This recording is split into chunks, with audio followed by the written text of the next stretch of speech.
Bismillahirrahmanirrahim. Alhamdulillahirabbil alamin.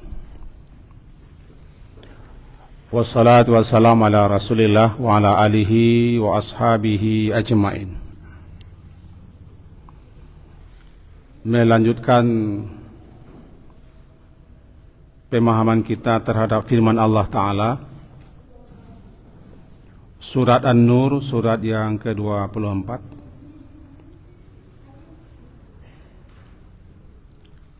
halaman 358, masuk kepada ayat yang ke-56.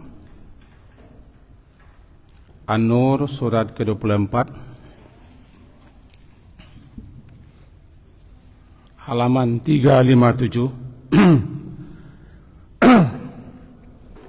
masuk kepada ayat yang ke-56. A'udzu billahi minasyaitonir rajim. Bismillahirrahmanirrahim.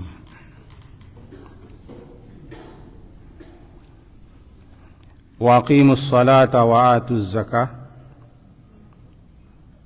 wa atiiur rasul la'allakum turhamun. La tahsabanna alladhina kafaru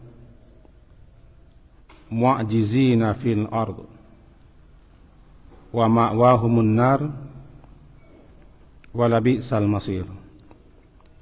Ya ayyuhalladzina amanu liyasta'zinkumul ladzina malakat aymanukum walladzina lam yablughul hulma minkum thalatha marrat min qabli salatil fajr wa hina tad'una thiyabakum minaz zahirah wa min ba'di salatil isya' thalathu awratin lakum laisa 'alaikum wa la 'alaihim junahum ba'dahun tawafuna 'alaikum ba'dukum 'ala ba'd kadzalika yubayyinu Allahu lakumul ayat wallahu alimun hakim. Ayat yang lalu Allah menjanjikan, dan janji Allah benar, pasti dipenuhinya, bahwa orang-orang yang beriman dan dibuktikannya iman itu dengan amal saleh akan menjadikan mereka berkuasa di muka bumi, satu, dan akan meneguhkan agama mereka, lalu mengganti ketakutan menjadi keamanan selama mereka istiqamah dengan keimanan mereka dan amal saleh mereka, dan tidak mencampuri dengan syirik. Maka ayat ke-56 lanjutannya, wa aqimus shalah, perintah ini. Oleh sebab itu dirikanlah olehmu salat. Mendirikan salat berarti memenuhi syarat-syarat dan rukun-rukun serta kafiat dan adab-adab sebagaimana yang dituntunkan oleh Rasulullah sallallahu alaihi wasallam. Kita tahu salat itu salah satu rukun Islam, tiang pokoknya agama imanuddin, tidak dapat disetarai oleh ibadah-ibadah lain. Itulah salat, ibadah yang satu-satunya langsung Nabi terima perintahnya daripada Allah tanpa perantara Jibril. Dan bulan sekarang adalah bulan itu, bulan Mi'raj. Pembeda pembatas antara kekafiran dan keislaman adalah salat. Jika salat tidak ada pada diri seorang, berarti sudah tanggal semua agama baginya. Cuma ulama berbeda pendapat, apakah orang yang tidak salat itu kafir atau tidak. Kita tidak masuk kepada pembahasan itu. Kemudian atu zakat, berikan zakat setelah dipenuhinya syarat-syarat bahwa seseorang itu diperintahkan untuk berzakat. Kalau salat hubungan ke atas,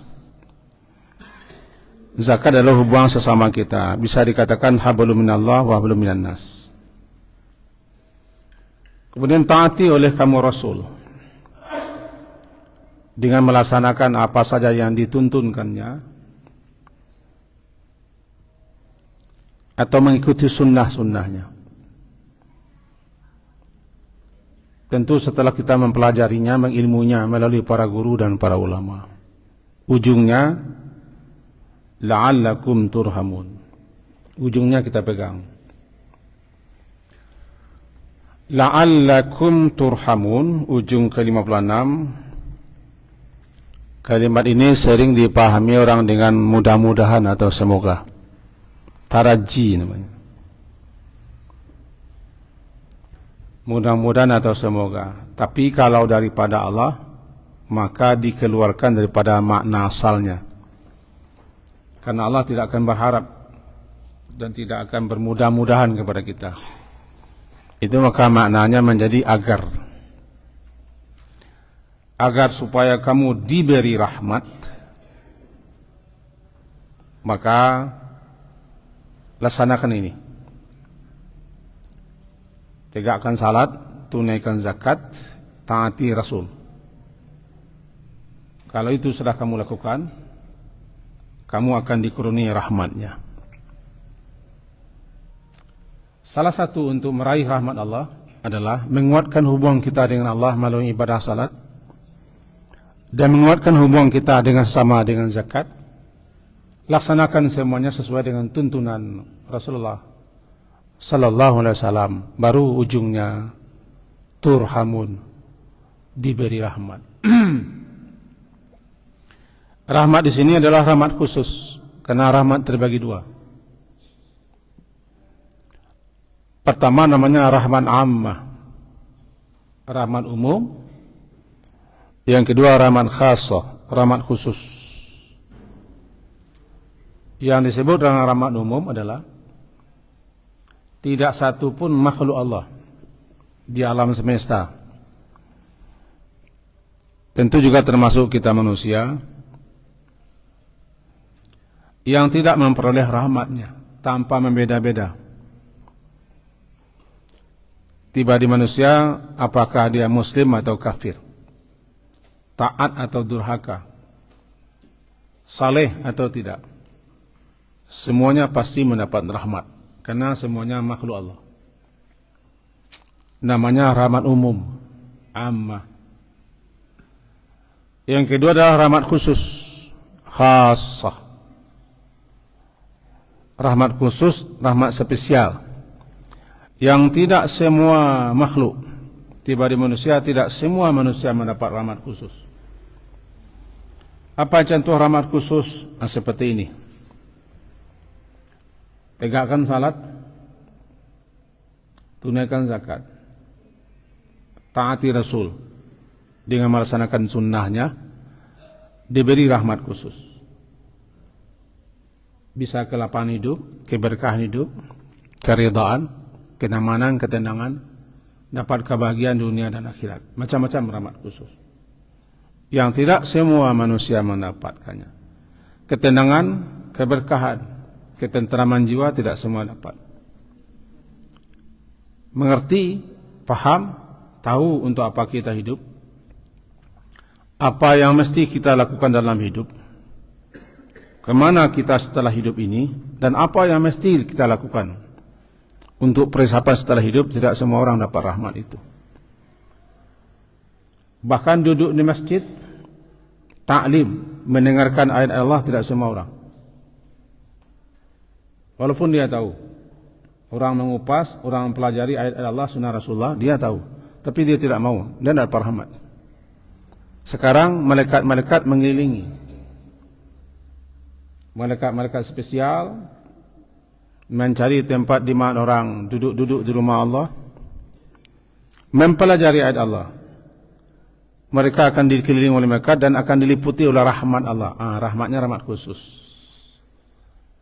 Apa rahmat khusus? Ya, dia mendapat kenyamanan, ketenangan, ketenteraman jiwa. Imannya bertambah, ketaatannya meningkat. Ada kebahagiaan tersendiri yang tidak diperoleh oleh orang yang tidak melakukannya. Namanya rahmat khusus. Selama seorang hamba Allah duduk di rumah Allah dengan niat yang benar, beriktikaf atau mempelajari ayat-ayat Allah, memahaminya, dia dapat rahmat khusus. Seperti sekarang rahmatnya sedang diturunkan Allah, karena ada 4 dapat kita di rumah Allah ini. Salah satunya adalah rahmat khusus ini. Selanjutnya, la tahsabanna alladhina kafaru mu'jizina fil ardh. Ini disebutkan kata para ulama sebagai tasliyah untuk Nabi. Apa yang dikatakan tasliyah? Untuk hiburan dan bujukan kepada Nabi sallallahu alaihi wasallam. Kenapa begitu? Karena bunyinya la tahsabanna. La jangan. Tahsabanna, mengira, menyangka. Cuma pakai nun di belakang. Nunnya pakai tasdid. Itu menekankan. Artinya sebenar-benar jangan. Sebenarnya jangan mengira, menyangka, menduga. Alladzina kafaru, orang-orang yang kafir itu, mu'jizinya. Secara bahasa artinya mu'jizinya melemahkan. Melemahkan di muka bumi. Tapi para ulama menerjemahkan mereka dapat luput daripada siksa Allah. Ini namanya bujukan hiburan kepada Nabi, bahwa siapa saja yang bangkang, yang durhaka, yang angkuh, yang sombong, yang menentang, mereka itu tidak akan luput, dan mereka tidak akan kemana lari. Mereka akan tidak dapat mengalahkan Allah atau melemahkan Allah, sehingga mereka bisa terhindar daripada azab. Namanya mu'jizin. Kenapa namanya hiburan dan bujukan kepada Nabi? Karena beliau akan ditentang, dimusuhi, disakiti, dizalimi oleh orang-orang yang berkuasa, oleh orang-orang punya, oleh orang kaya di Makkah. Turun ayat ini. Janganlah sampai menyangka, engkau menduga, engkau mengira bahwa mereka akan bisa lenyap, hilang, luput daripada pengawasan, perhatian Allah, siksa dan azab Allah. Tidak. Sekali tidak. Mereka tak dapat mengalahkan Allah atau melemahkan Allah. Bagaimanapun mereka melakukan tipu daya atau makar.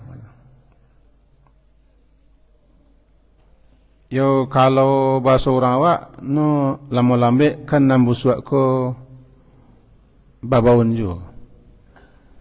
Babana menyuruhan manduan. Lama lambe nyo hidung orang tajam. Gitu juga. Bagaimanapun juga kebangkaan, keingkaran, keculasan, penipuan, rekayasa kan nembusuk. Jangan sampai engkau kira Allah itu tidak tahu. Sama dengan orang munafik. Orang munafik itu katanya mereka akan menipu Allah, yukhadi'un Allah.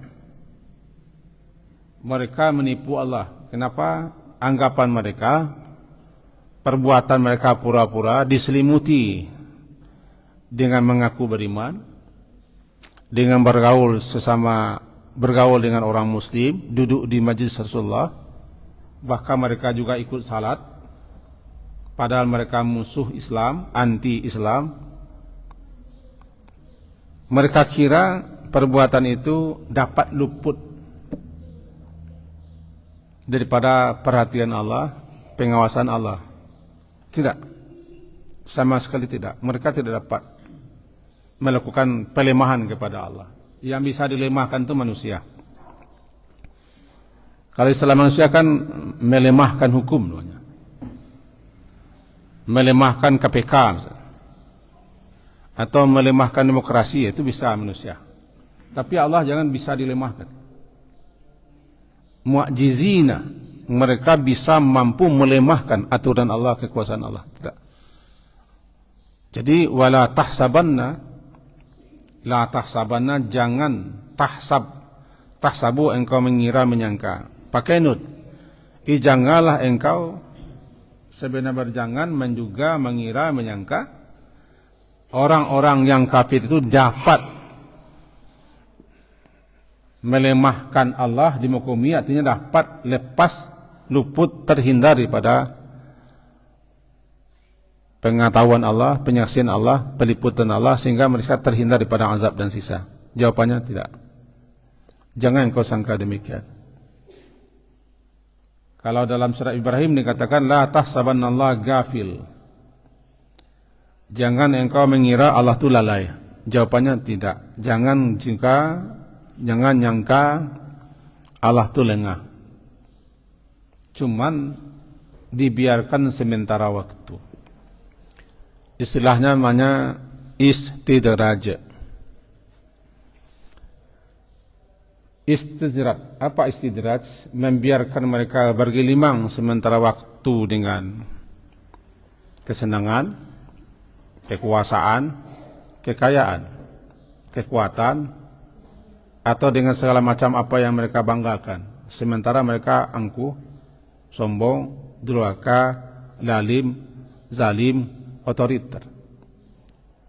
Lalu selagi mereka nyaman-nyaman, enak-enak, dinaikkan ke atas, kemudian suatu saat dihempaskan ke bawah. Namanya istidraj. Asal katanya darajah. Apa itu darajah? Darajah tingkat. Jadi menaikkan tingkat orang ke atas. Ke atas. Nanti suatu saat illa cuyan diampian ke bawah. Bahasa orang awaknya mampat tinggi sampai jatuh. Cuman kadang kita tidak menyadari itu. Dan kadang kita juga salah paham kepada kebijakan Allah. Di mana salah pahamnya itu? Melihat orang-orang dehef. Orang yang punya harta, punya kekayaan, punya kekuasaan, punya hukum, punya peraturan, punya segala. Sementara mereka lalim, zalim, otoriter, berbuat semena-mena. Lalu kadang-kadang kita bosan melihat kenapa Allah biarkan mereka. Seakan-akan Allah itu lemah, tidak mampu. La tahsaban. Jangan. Itu bisa jadi proses istidraj. Sanastadrijuhum min haitsu la ya'lamun. Kami biarkan mereka seperti itu, lalu tiba-tiba kami renggutkan mereka, kami hempaskan mereka dengan cara Allah. Wa makaru wa makarallah wallah khairul makirin. Itu makanya ayat ini disebut dengan tasliyah. Bujukan hiburan kepada Nabi bahwa Allah tidak akan membiarkan mereka cuma sementara waktu. Kalau bahasa kaminya biarlah langin sebentar. Langin ko itu langin. Bangin angin atau tekalok-kalok tanang, langin namanya. Kalau di buayan kan langin. Biarlah gak sebentar. Sebentarnya itu cuma awak dia tidak sabar. Tidak ada orang yang zalim itu dibiarkan. Tidak ada orang yang sombong itu dibiarkan. Tidak ada orang yang menentang, memusuhi agama ini yang dibiarkan, tidak ada. Allah berkuasa, Allah Maha Kuasa. Pemilik alam semesta Allah, raja di raja Allah. Mula tahsabat. Nah, ini ayat tertuju kepada Nabi Muhammad mula-mula. La tahsabanna diarahkan mula-mula kepada Nabi Muhammad. Maknanya tahsabu itu kan menyangka, mengira. Kalau la tahsab, jangan mengira, jangan menyangka. Ditambah nun di belakang, menekankan sebenarnya jangan engkau menyangka, mengira. Orang-orang kafir itu dapat melemahkan Allah, mengalahkan Allah, berkelit, menghindar, lepas daripada Allah. Jawabannya, jangan. Buang habis, kikis habis anggapan yang demikian itu. Namanya la tahsabanna alladziina kafaru mu'jizina fil ard, di muka bumi ini. Kalau bahasa orang politiknya sama-sama kita tunggu malah. Sama-sama kita cari malah. Iyo. Tapi kita tidak mengarahkan situ, arahkan sajalah ke situ. Kita lanjutkan. Wa ma'wahumun nar. Ma'wa tempat kembali. Ma'wa itu asal kata awa. Awa pergi ke tempat sesuatu untuk istirahat, melepas lelah, atau untuk tinggal di situ, namanya awa. Ma'wa tempat itu. Tiba di Ashabul Kahfi namanya id awal fityatu ilal kahfi, ketika awa. Ketika beberapa orang pemuda pergi ke gua untuk bisa tinggal diam di situ, istirahat. Nah, Jahanam dikatakan ma'wa. Surga juga ma'wa. Tetapi bagi orang yang kafir dan sejenisnya dikatakan neraka itu ma'wa, ini namanya CME namanya. Karena ma'wa itu kan tempat istirahat, tempatnya nyaman. Tempat orang bisa aman di situ. Namanya ma'wa. Ayat tadi kan dibaca oleh imam kita. Amal ladina amanu wa amilus salihati falahum jannatul ma'wa. Ma'wa, jannah itu ma'wa. Tapi neraka menjadi ma'wa juga. Ma'wanya bagi mereka-mereka ini. Istilahnya alladzina kafaru, orang kafir itu ma'wa mereka neraka. Untuk itu biarlah agak sedikit waktu. Sementara waktu mereka seperti itu, kamu terus sajalah berjuang. Jangan berhenti. Istiqamahlah, itu ujian. Sabar dalam menghadapi mereka, karena itu juga ujian. Sebab dengan cara begitu, kamu dilatih kesabaran misalnya. Diketahui keistiqamahan kamu. Diketahui juga berapa pengorbanan kamu untuk agama ini. Yang mereka akan terus begitu, berujung nanti. Kalau kamu berujung surga, mereka berujung neraka. Kalau kamu ma'wa, kamu jannah, mereka ma'wa mereka an-nar. Ma'wahumun nar. Tempat diam, tempat tinggal mereka, tempat kembali mereka adalah neraka. Walabi'sal masir. Dan labi'sa, dan sungguh. Waw dan la, benar-benar penekanan, dan sungguh bisa seburuk-buruk tempat kembali adalah neraka. Sehingga dikatakan neraka atau jahanam itu bisa. Ada dikatakan bi'sal masir, seburuk-buruk tempat kembali. Bi'sal ma'wa, seburuk-buruk tempat tinggal. Bi'sal mihad, seburuk-buruk tempat di mana orang berayun-ayun santai atau tinggal. Bi'sal qarar, seburuk-buruk tempat menetap. Bi'sal wirid, seburuk-buruk tempat yang didatangi. Itu dalam Quran semua. Bi'sa. Jadi makna bisa, tidak ada lagi yang paling buruk, yang paling menakutkan, yang paling mengerikan. Namanya bisa. Maka disebut neraka itu bisa. Di sini bi'sal masir. Walabi sal masir, dan sungguhlah neraka tempat mereka tinggal, tempat mereka diam. Itu seburuk-buruk, amat buruk.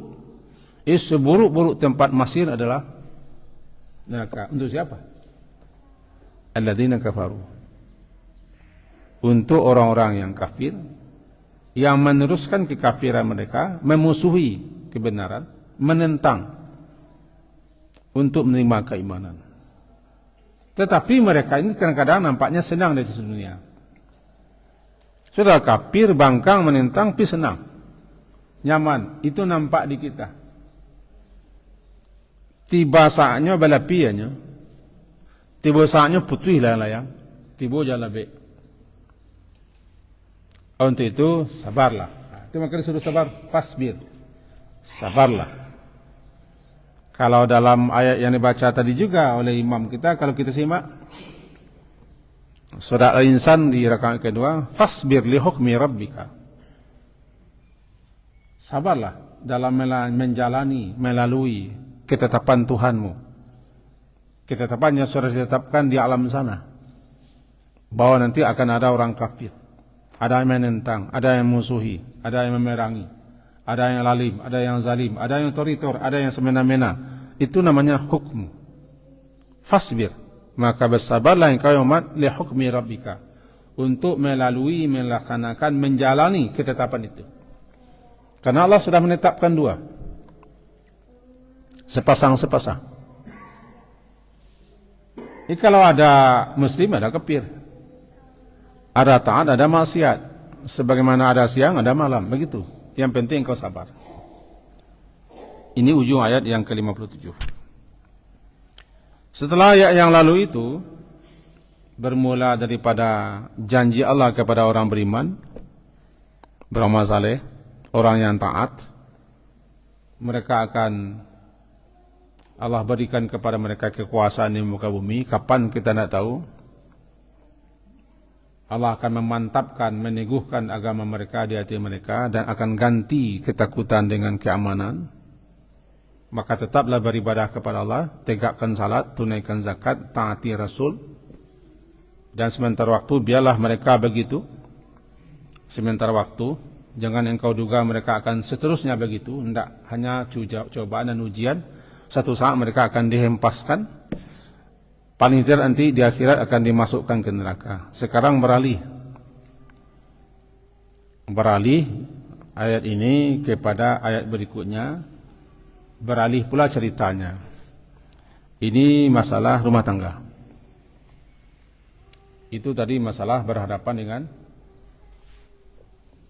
kaum kafirin dan kaum bangkangin namanya. Sekarang beralih kepada orang beriman. Ya ayyuhalladzina amanu.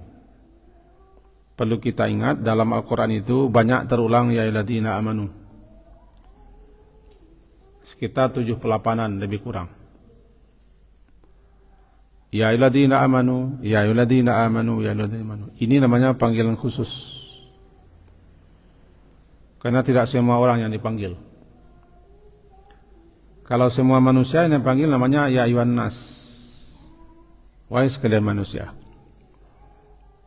Kalau khusus anak cucu Adam namanya ya Bani Adam. Kalau kelompok ya Bani Israel. Kalau orang punya keyakinan ya ahlul kitab atau ya ayyuhalladzina kafaru. Berbeda nanti dengan ya ayyuhalladzina amanu, ini khusus panggilan istimewa, panggilan berupa panggilan keimanan agar orang-orang beriman itu membuktikan keimanan mereka dengan ketaatan, dengan amal saleh, supaya mereka mendapat tuntunan dan bimbingan. Itulah dia. Maka kita ketemui setelah panggilan ya ayyuhalladzina amanu itu berupa perintah atau larangan atau teguran atau peringatan atau kabar gembira.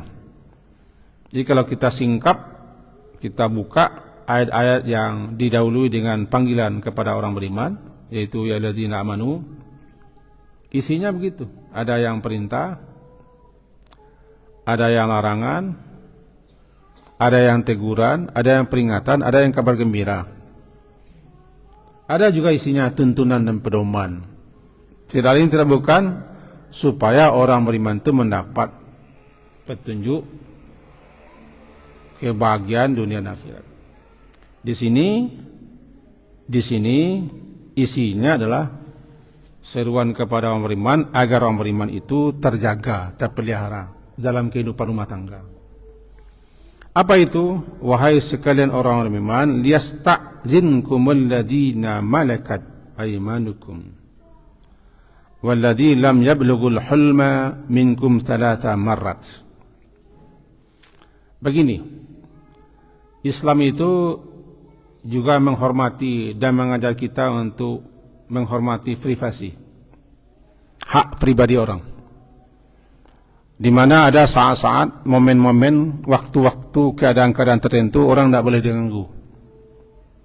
Itu dihormati. Islam mengatur itu. Termasuk di rumah. Kita ambil contoh. Bertamu pun, datang ke rumah orang, ada hak orang yang tidak boleh diganggu. Dalam bertamu ke rumah orang, ada saat-saat kita yang tidak boleh bertamu, kecuali atas undangannya dan izinnya.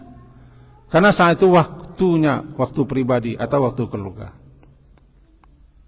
Begitu juga dalam rumah tangga. Anak-anak tidak boleh lancang masuk ke kamar orang tuanya. Pembantu-pembantu atau budak-budak tidak boleh lancang. Dan siapa saja yang di rumah itu masing-masing mempunyai privasi, hak-hak pribadi yang tidak boleh diganggu. Ini yang diajarkan sini. Ada 3 waktu, namanya 3 waktu aurat namanya. Salasu aurat. Apa itu aurat? Aurah itu secara bahasa artinya aib. Aib, cacat, celah, kekurangan, namanya aib. Yang tidak mau dan tidak boleh dilihat orang. Tidak layak, tidak patut, tidak pantas dilihat. Itu makanya tubuh kita ada yang aurat. Aib dia. Malu dia kalau dibuka. Atau kita yang menampak aurat namanya. Karena asal katanya ar. Aib. Cacat, celah, tidak baik, tidak patut, tidak pantas. Namanya ar. Bukan jelek, bukan buruk. Tapi dilihat menjadi aib. Dilihat menjadi malu. Apa nama aurat? Nah, ada 3 aurat, 3 waktu yang dilarang, dikatakan aurat, karena orang ketika itu tidak siap untuk dilihat, tidak siap untuk ditemui. Dalam rumah itu ada bapak, ada ibu. Ada 3 waktu yang mereka tidak boleh dilihat, tidak boleh masuk kamar mereka, kecuali setelah tanpa izin. Apa namalah 3 waktu aurat. Pertama, di sini disebutkan ya sebelum subuh. Kamar orang tua berantakan, orang tua sedang tidak enak dilihat.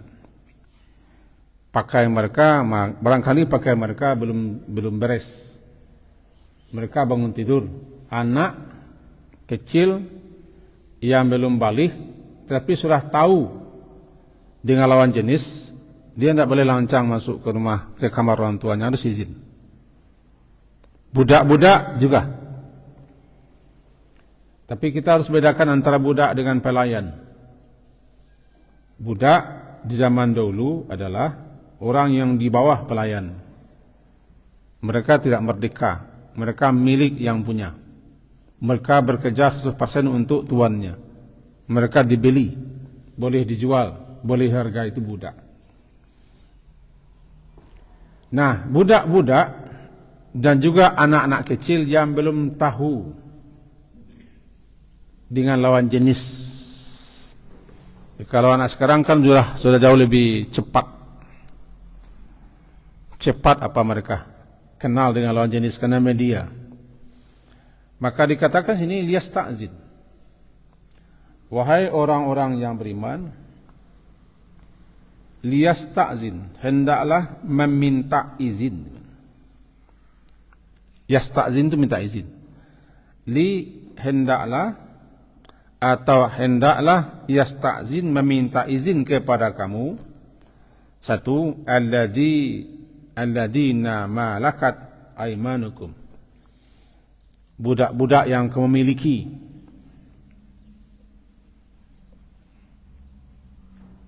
Kalau budak-budak saja disuruh minta izin, apalagi pembantu yang mereka tidak budak, apalagi pelayan yang mereka tidak budak.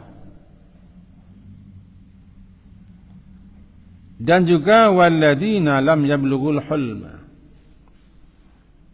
orang-orang itu anak-anak lam yablughu, lam yang belum, yablughu yang belum sampai, mereka itu kepada usia di mana mereka telah bermimpi. Hul, mimpi, namanya baligh. Itu anak-anak yang belum baligh. Di antara kamu salah samarat 3 kali. Minta izin bagaimana? Minta izin untuk masuk ke kamar orang tuanya, atau di tempat orang tuanya berada, di 3 waktu, di 3 kali. Pertama, min qabli salatil fajr, sebelum salat subuh tadi.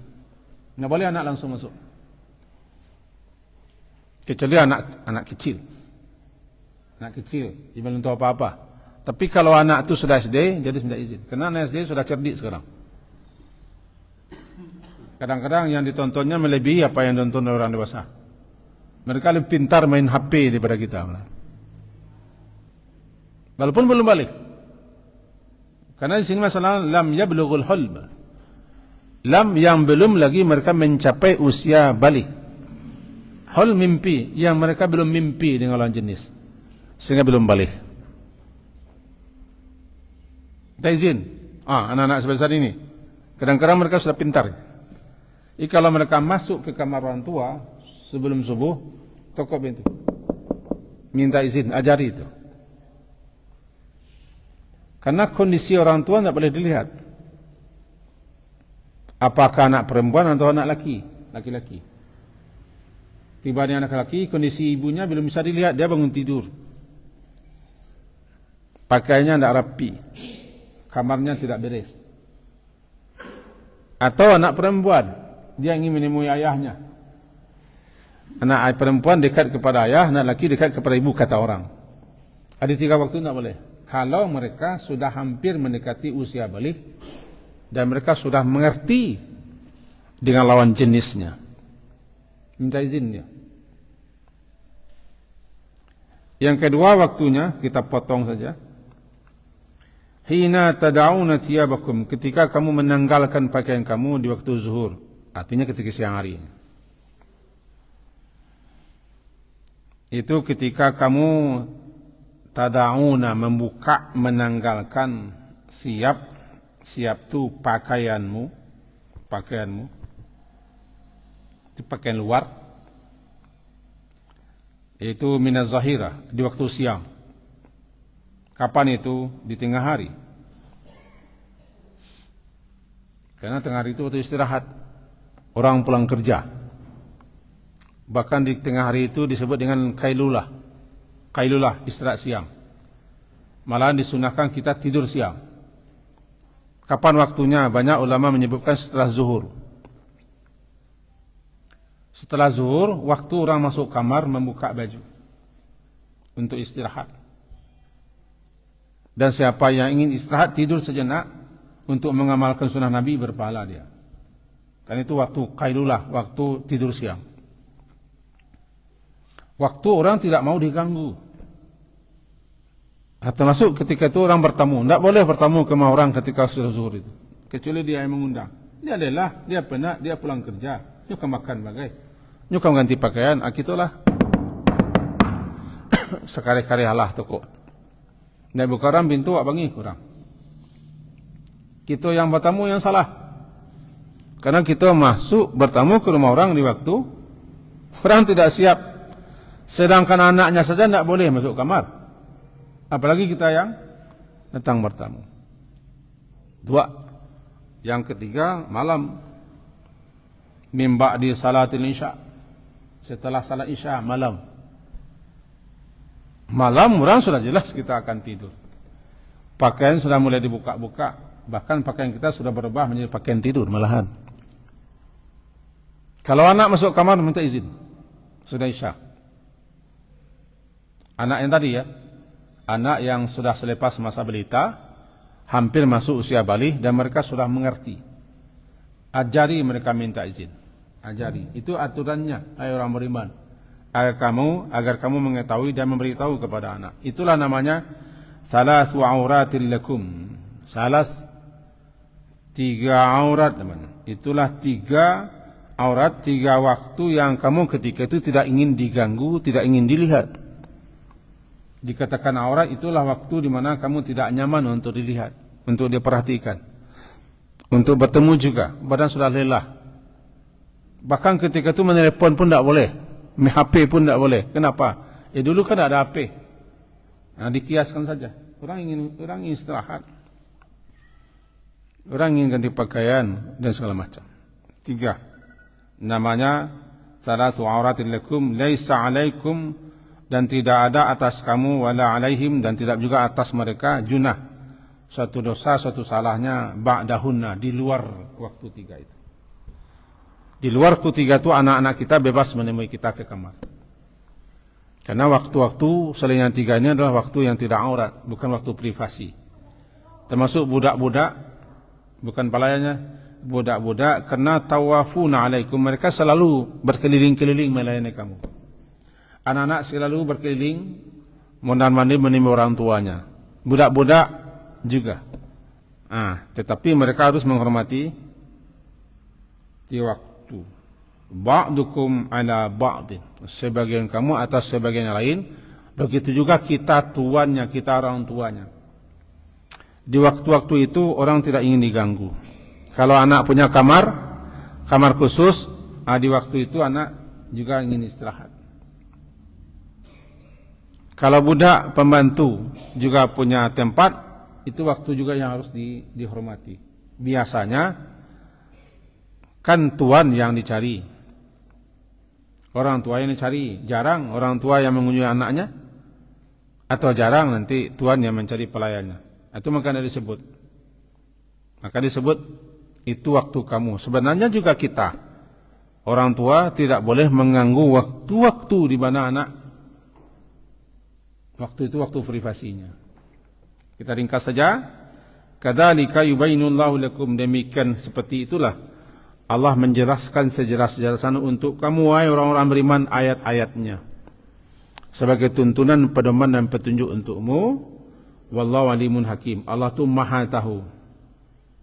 tahu tentang kamu dan tentang segala-galanya, juga maha bijaksana. Sehingga dengan kebijaksanaannya untuk kamu pakai kebijaksanaan Allah itu supaya kamu dapat tuntunan pedoman. Ringkasnya begitu. InsyaAllah nanti kita jemput lagi kaji ini sebentar, karena waktu sekarang sudah habis. Semoga berfaedah. Poinnya sudah nampak. Yang pertama, supaya diberi rahmat, taati Allah, taati Rasul, dirikan salat, tunaikan zakat, perbaiki hubungan dengan sesama. Yang kedua ini aturan di rumah tangga, masalah izin anak untuk berkunjung dan bertamu. Ada 3 waktu yang harus pula kita hormati. Semoga berfaedahlah untuk kita semua. Diakhiri dengan subhanakallahumma bihamdika asyhadu an la ilaha illa anta astaghfiruka wa atubu ilaik. Wa sallallahu ala Muhammadin wa ala alihi wa ashabihi jama'in. Alhamdulillah. Assalamualaikum warahmatullahi wabarakatuh.